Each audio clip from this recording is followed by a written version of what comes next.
all season. Did not finish in 800 meters after the World Relays, where he ran a leg on the 4x800 meters. But he's announced that he's going to take the field into the twilight zone. His coach Johnny Gray used to take people to the Johnny Gray twilight zone. I guess this will be the Dwayne Solomon twilight zone. He's going to run world record pace for the first 600 meters. Shaquille Walker is here, the All-American from BYU. I think he could surprise. He's a BYU sophomore, only 5th in the NCAAs, but he's got blazing speed. His coach Ed Eyestone says he has freakish talent.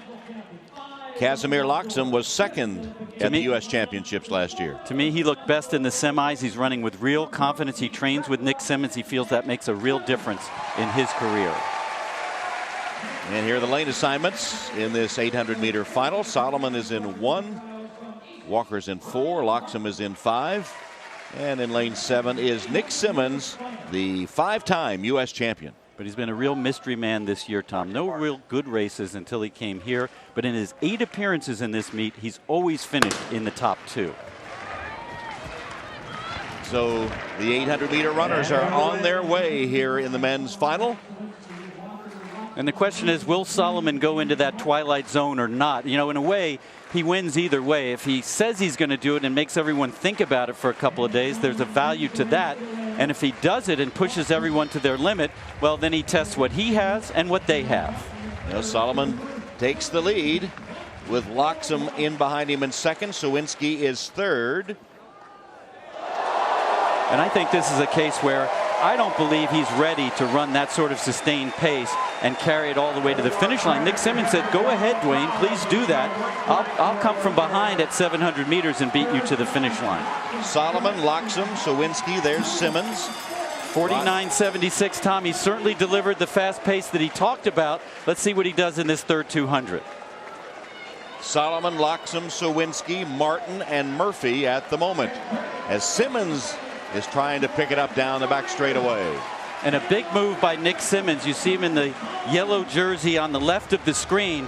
He's really making a move to get back into this race. He knows he's going to be able to pick up some pieces in the last 200 meters from those guys who are out in front of him. Solomon leads it. Loxam is 2nd. Simmons now charges up into 4th place with Sawinski in 3rd. Solomon looks like he's been handed the piano, Tom. I don't think he's going to make it to the finish line. He's being passed right now. Sawinski's in front, but here comes Simmons on the outside. Nick Simmons, the fan favorite, crosses the line to win it.